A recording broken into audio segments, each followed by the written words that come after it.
Hello students, today we continue our exercise 8.1 from question number 5.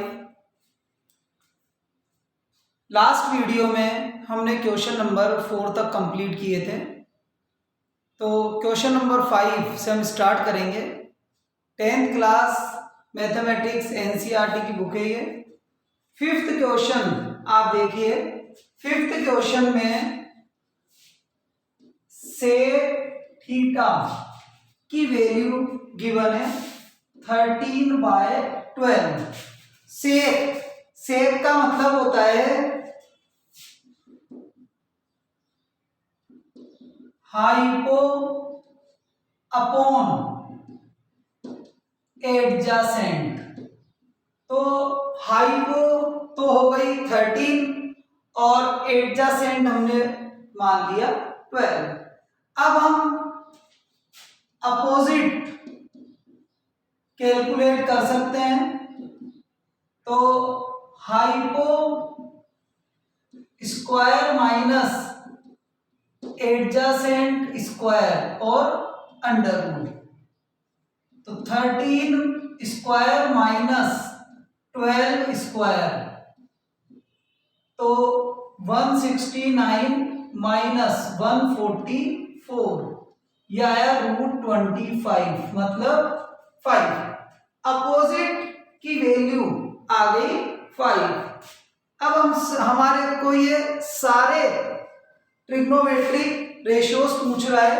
जैसे sign का formula है opposite upon hypo, तो इसका यूज करते हुए हम कैलकुलेट कर लेंगे। Opposite 5, hypo 13। साइन के बाद कोस का है एडजासेंट अपॉन हाइपो, तो 12/13। फिर टेन का है opposite divided bye adjacent. Opposite 5 है, एडजासेंट 12। कोसेक फॉर्मूला है hypo divided by opposite. Hypo है 13, अपोजिट है 5। सेक आ चुका हमारे पास। कोट का फॉर्मूला है adjacent divided bye opposite. Adjacent 12 और अपोजिट 5। इस तरह से हम इनसे सभी ट्रिग्नोमेट्रिक रेशियोज फाइंड आउट कर सकते हैं।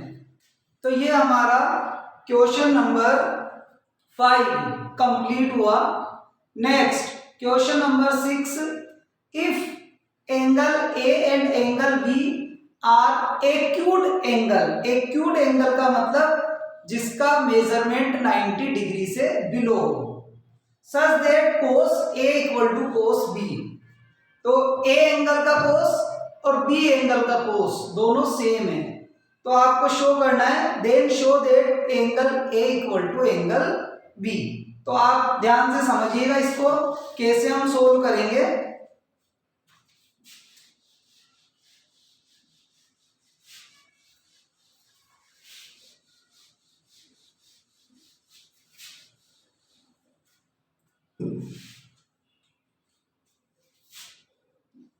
तो हम दो एंगल्स बनाएंगे।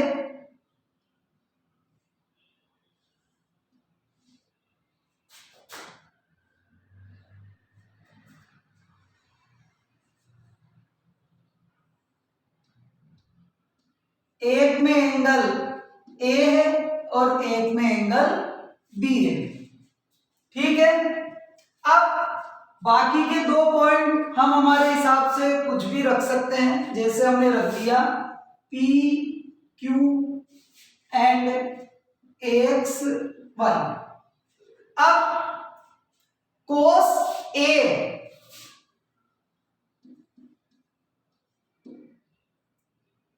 इक्वल है कोस बी के, तो कोस ए का फॉर्मूला हुआ adjacent of A divided by hypo of A, इधर adjacent of B divided by hypo of B. तो ए का एडजेसेंट है पी ए और हाइपो है क्यू ए, ये इक्वल है किसके, बी का एडजेसेंट वाई बी और बी का हाइपो एक्स बी, ये क्या है, इक्वल है। मतलब P A divided by P sorry Q A, ये और ये दोनों क्या है, इक्वल है। अब हम इसको क्रॉस ट्रांसफर भी कर सकते हैं, कोई प्रॉब्लम नहीं है, और वैसे की वैसे रखें तो भी कोई दिक्कत नहीं है। हमने क्रॉस ट्रांसफर कर दिया, मान लो इसको इधर और इधर ट्रांसफर कर दें तो भी बात एक ही है, X B divided by Q A equal to Y B divided by P A, तो ये भी बात इक्वल ही है। अब हमारे को इन दोनों ट्राइंगल को प्रूव करना है कि ये दोनों ट्राइंगल सेम है। अब इसके लिए हम एज्यूम कर लेते हैं कि ये और ये किसके इक्वल है, के इक्वल है, हमने एज्यूम किया। अब हम ये देखें पाइथागोरस थ्योरी का अगर हम यूज करें तो पी क्यू की वैल्यू हम कैसे कैलकुलेट कर सकते हैं, इसके स्क्वायर में से इसका स्क्वायर माइनस करेंगे तो according to Pythagoras P Q equal to Q A का स्क्वायर माइनस पी ए का स्क्वायर और उसका अंडर रूट। मतलब ये वाली वैल्यू चाहिए तो इसका स्क्वायर इसके स्क्वायर को डिफरेंस लेंगे और अंडर रूट कर लेंगे। सेम ऐसे इधर X Y equal to X B square minus Y B square और ये अंडर रूट, ठीक है। अब हमारे को इसी फॉर्म में लिखना है इसको, तो हम यहां लिखेंगे X Y divided by P Q, इसी फॉर्म में लिख रहे हैं हम। तो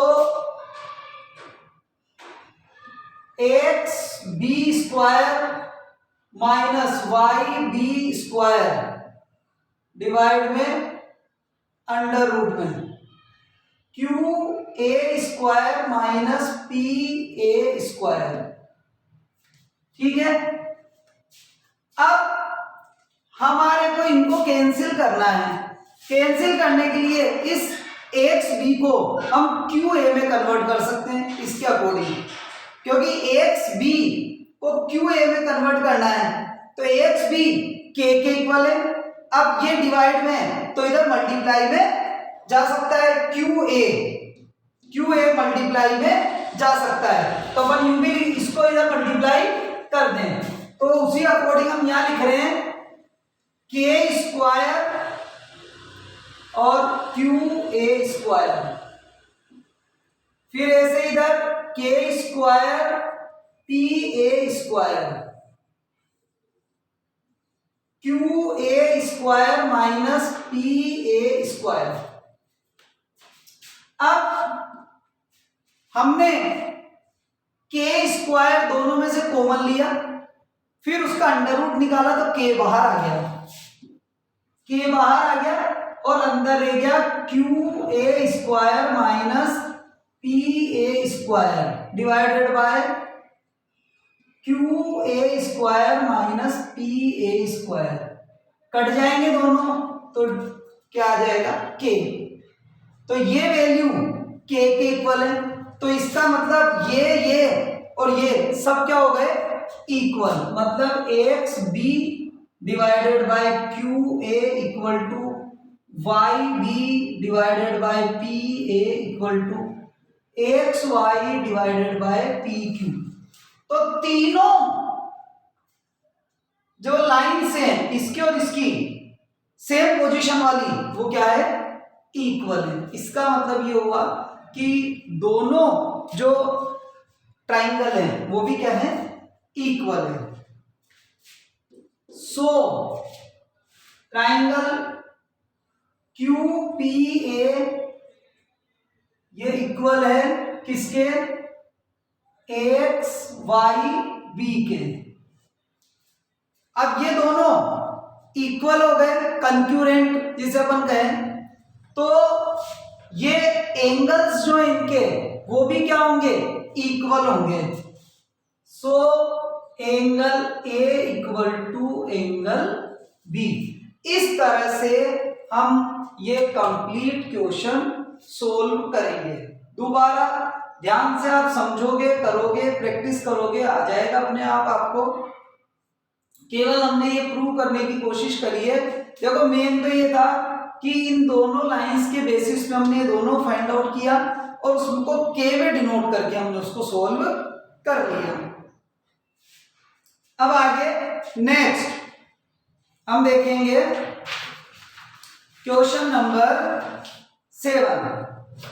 तो समझ में आया होगा आप लोगों को ये, बाकी प्रैक्टिस करोगे आप और अच्छे से आपको समझ में आ जाएंगे।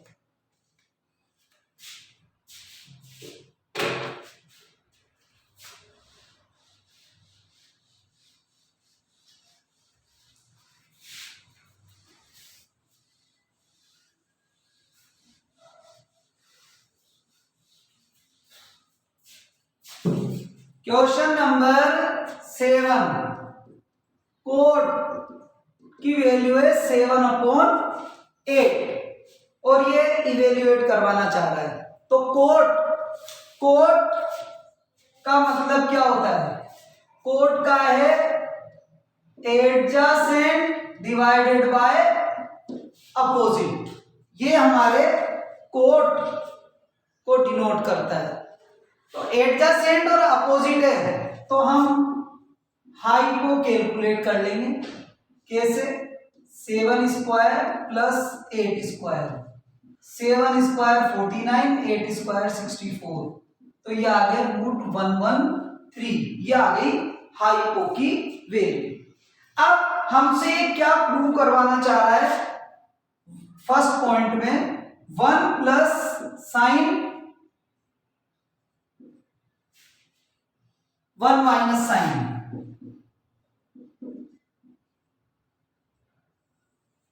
फिर 1 प्लस कोस,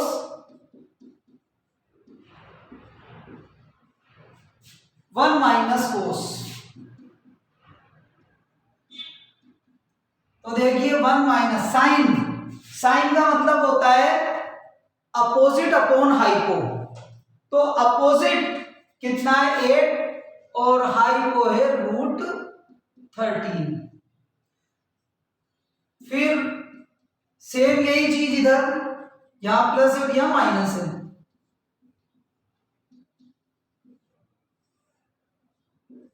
कोस का मतलब होता है एडजेसेंट अपॉन हाइपो, मतलब 7/√113,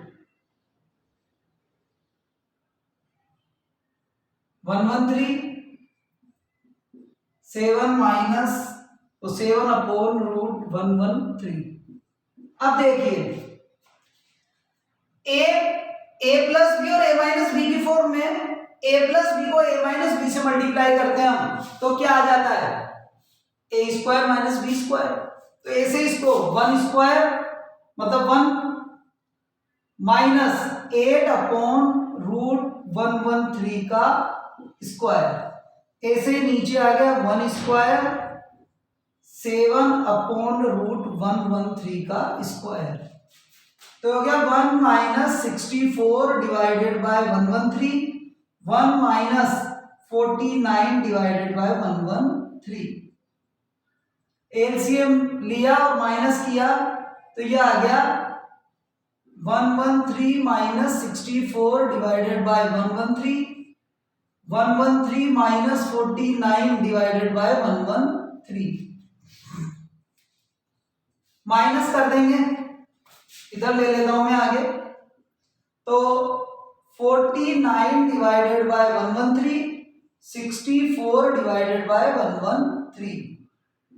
रिवर्स कर देंगे इसको, 113 बाय 64, 113 से 113 कैंसिल, 49 बाय 64।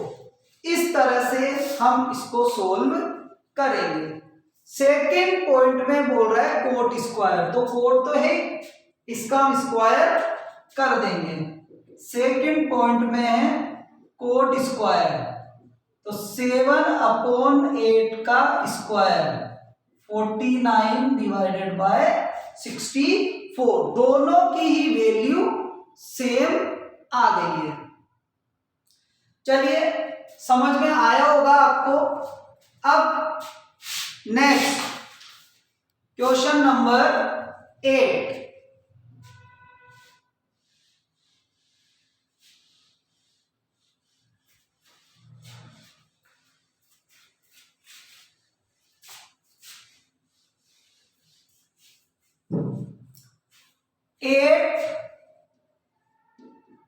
में गिवन है 3 कोट A इक्वल टू 4, तो कोट A इक्वल टू हो गया 4/3।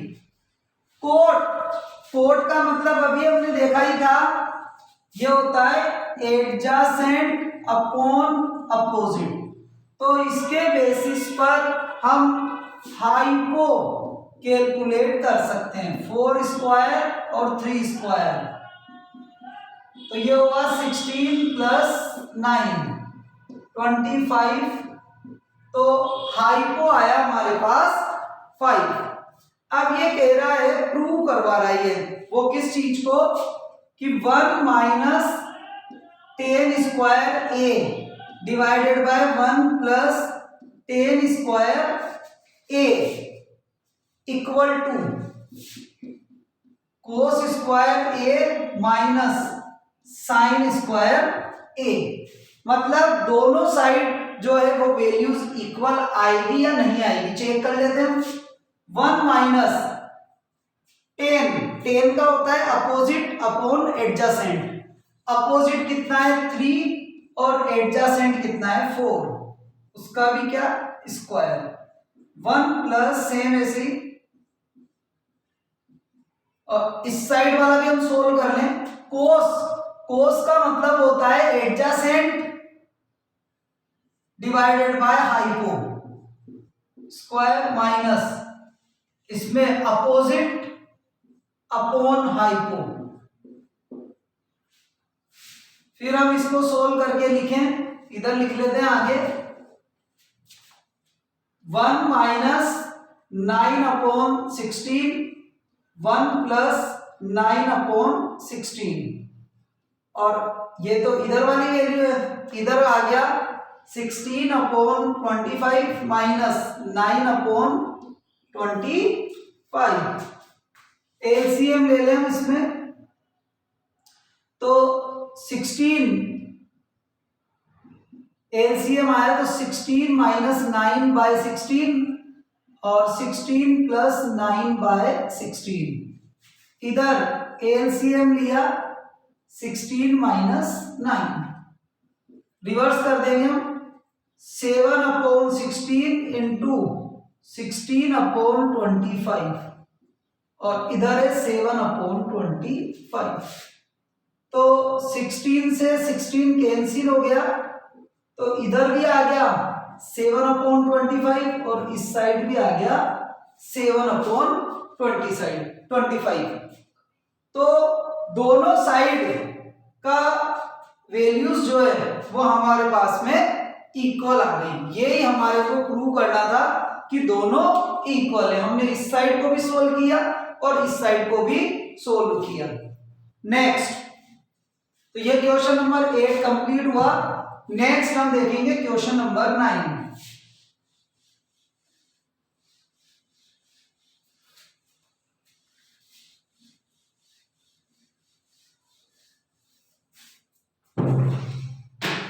नाइन में आपको 10a की वैल्यू गिवन है 1/√3। 10 का फॉर्मूला होता है अपोजिट अपॉन एडजासेंट। तो अपोजिट 1 है, एडजासेंट √4 है। तो हम हाइपो कैलकुलेट कर लेंगे।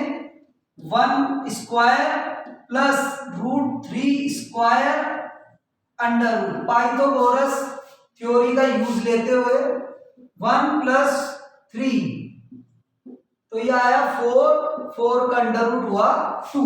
ये हमारे पास हाइपो की वैल्यू आ गई। अब हमसे ये वैल्यू पूछ रहा है फर्स्ट साइन ए कोस सी। साइन ए कोस सी, फिर माइनस कोस ए साइन सी। तो साइन ए, साइन का फॉर्मूला है अपोजिट अपॉन हाइपो। तो अपोजिट क्या है 1 और हाइपो आया 2। कोस, कोस का फॉर्मूला होता है एडजासेंट अपॉन हाइपो। अब एडजासेंट, लेकिन किसका एडजासेंट? सी का। हमारे पास में ये हमें समझना होगा ए का जो अपोजिट होता है वही सी का एडजासेंट होता है, और जो सी का अपोजिट होता है वो ए का एडजासेंट होता है, क्योंकि बी जो है वो तो राइट एंगल ट्राइंगल है। जैसे ए सी और ये बी, बी तो राइट एंगल है, तो ये भी क्या आया 1/2। Cos A, cos adjacent divided by hypo. Sine तो अपोजिट अपॉन हाइपो। अपोजिट क्या होगा? जो इसका एडजासेंट है किसका? ए का, वो सी का क्या हो जाता है? अपोजिट।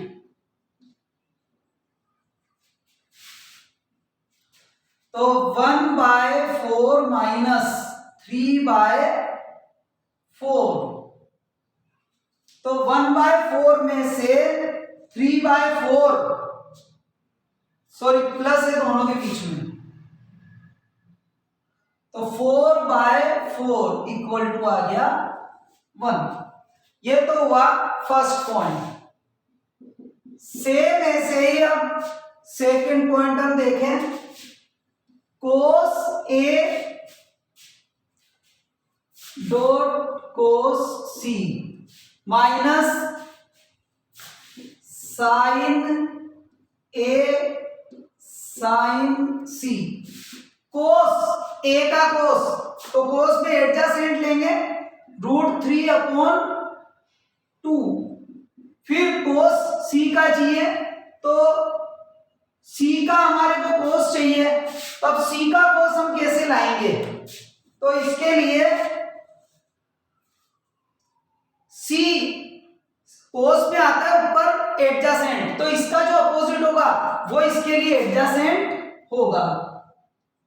फिर ऐसे इधर 1/2 इंटू √3/2, तो √3/4 माइनस √3/4, यह आ गया 0। तो आपको इतना सा ध्यान रखना है कि ए और सी में ए के लिए ये अपोजिट है और सी के लिए ये। ए के लिए ये एडजासेंट है और सी के लिए ये एडजासेंट है। मतलब ए और सी के लिए एडजासेंट और अपोजिट दोनों एक दूसरे के अपोजिट ही होंगे। जो एक के लिए एडजासेंट होगा वो दूसरे के लिए अपोजिट, जो एक के लिए अपोजिट होगा वो दूसरे के लिए एडजासेंट होगा। तो इस तरह से हमारा क्वेश्चन नंबर 9 कंप्लीट हुआ।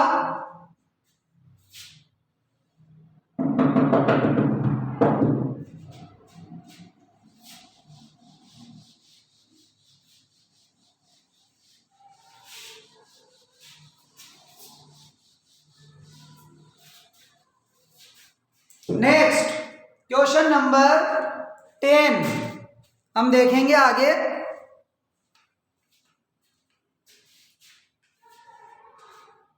राइट एंगल है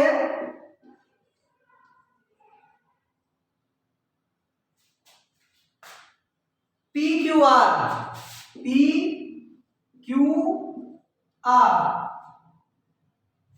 अब इसमें PR और ये दोनों PR और QR दोनों की वैल्यू, दोनों का सम कितना है 25। तो अगर हम इसको x मान लें तो ये हो गया 25 माइनस x। फिर PQ ये इसकी वैल्यू है 5। अब हम क्या करेंगे कि पाइथागोरस थ्योरी का यूज लेते हुए x की वैल्यू फाइंड आउट कर लेंगे। तो 25 minus X square equal to X square plus 5 square, 625 plus X square minus 50x equal to a minus B का ब्रैकेट ओपन कर लिया हमने, X square plus 25। X square से एक्स स्क्वायर कैंसिल हो गया और इसको इधर और इधर ट्रांसफर किया हमने। 600 डिवाइडेड बाय 50x, तो x की वैल्यू आ गई 12। अब हमारे को साइन कोस और टेन की वैल्यू कैलकुलेट करनी, वो भी p वाले की। तो चाहे तुम इस डायग्राम में इसको थोड़ा रोटेट कर ले या यूं ध्यान रख ले, p में ये एडजेसेंट है, ये तो क्या है एडजेसेंट है किसका p का, और ये अपोजिट है किसका p का।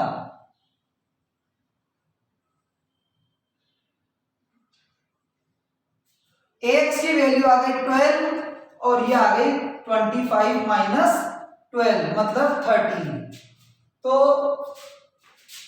अपोजिट तो हो गया 12, हाइपो 25 माइनस 12 13 हो गया, और एडजेसेंट 5। हमारे को साइन कोस टेन कैलकुलेट करना है p का। Sine opposite upon hypo, opposite है 12, हाइपो है 13। फिर है adjacent divided by hypo 5 upon 13। फिर opposite divided by adjacent, opposite 12 adjacent 5। इस तरह से हमारे पास इन तीनों की वैल्यूज आ जाएगी। तो ये क्वेश्चन हमारा कंप्लीट हुआ 10। अब नेक्स्ट क्वेश्चन 11 में आपको ट्रू और फॉल बताना है कि कौन सी कंडीशन ट्रू है और कौन सी कंडीशन फॉल्स है। तो देखिए इधर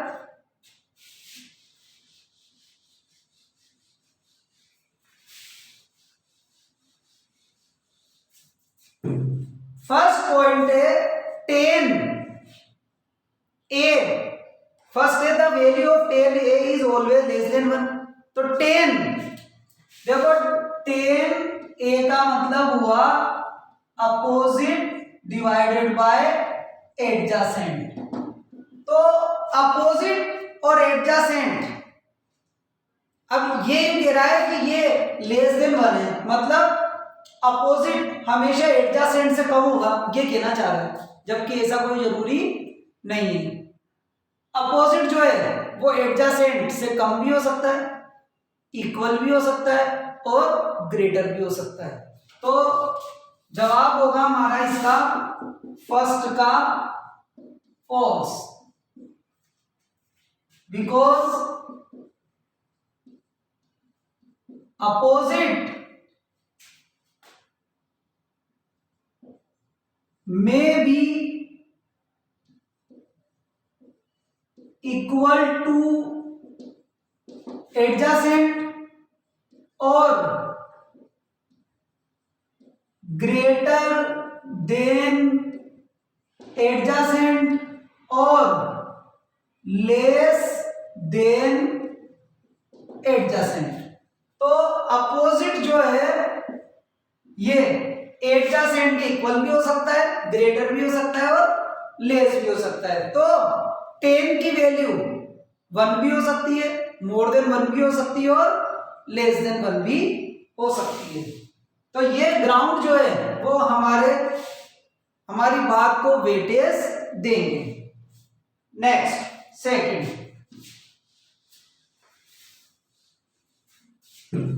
क्वेश्चन नंबर 11 का second point, sec A equal to 12/5 कि ये पॉसिबल है क्या?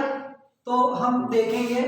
सेक का मतलब होता है हाइपो अपॉन एडजेसेंट। तो हाइपो की वैल्यू हमेशा एडजेसेंट से ज्यादा ही होती है, तो ये ज्यादा है।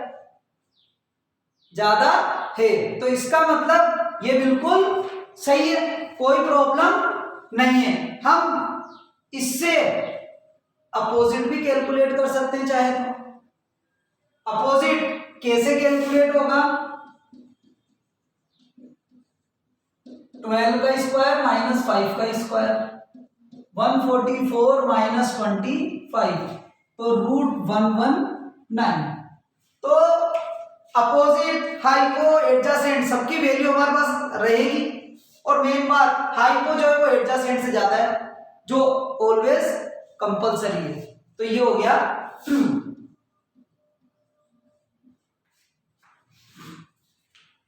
Third, cos A is abbreviation used for cosecant of angle A। तो cos किसका एब्रीविएशन होता है? कोसिन का होता है। ये क्या कह रहा है? कोसेंट का है क्या? तो कोसेंट का तो नहीं है।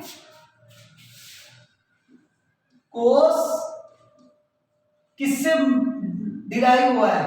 ये हुआ है कोसिन से, न कि कोसेकेंट से। तो ये हुआ cos. Condition number 4, cot A is the product of cot and A. तो कोट ए जो है वो कोट और ए का कोई प्रोडक्ट नहीं है। कोट ए का मतलब होता है ए वाले एंगल का कोट है। मतलब कोट और ए दोनों मल्टीप्लाई के फॉर्म में नहीं है।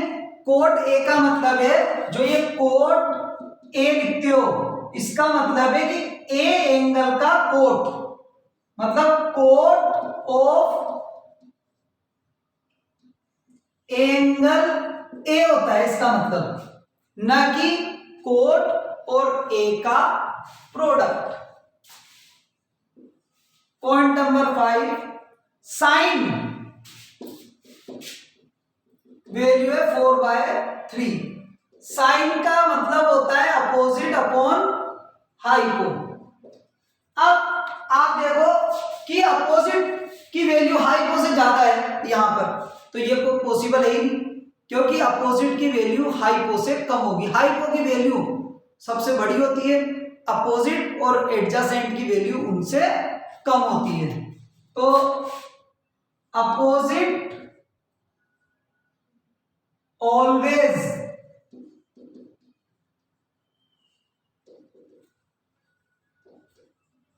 लेस देन हाइपो, सो इसका ये क्या है? फॉल्स है। क्यों? क्योंकि इसमें अपोजिट की वैल्यू हाइपो से ज्यादा दे रखी है, जबकि अपोजिट की वैल्यू हाइपो से ज्यादा हो नहीं सकती है। तो ये आपकी एक्सरसाइज 8.1 कंप्लीट हुई। आप प्रैक्टिस करोगे, आपको ज्यादा से ज्यादा समझ में आ जाएगा। Okay, thanks.